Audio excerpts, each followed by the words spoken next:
पहिला त्रास जो होतो दम लागणे.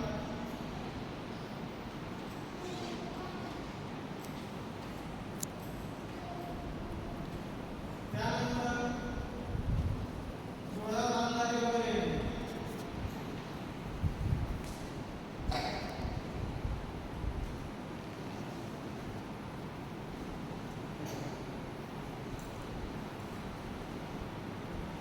त्यानंतर अशक्तपणा वाटणे.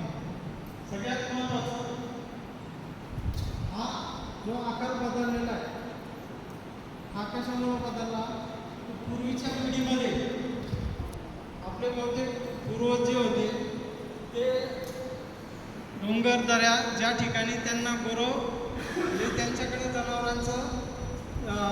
जनावरं जास्त असल्यामुळे ते चारण्यासाठी ते जंगली भागात किंवा ज्या ठिकाणी त्यांना मुबलक चारा मिळेल या अशा ठिकाणी राहायचे.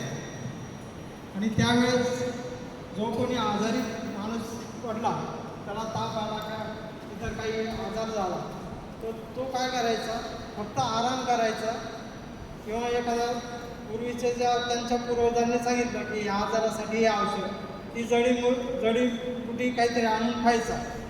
पण ज्यावेळेस त्यांनी स्वतः आकुंचित झाल्यामुळं त्यांचा आकार असा वेळासारखा झाला.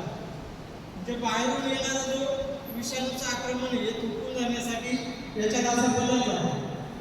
आणि हेच नंतर एका पिढीतून दुसऱ्या पिढीतून तिसऱ्या पिढीत असं जात त्या आजाराचं प्रमाण वाढतं.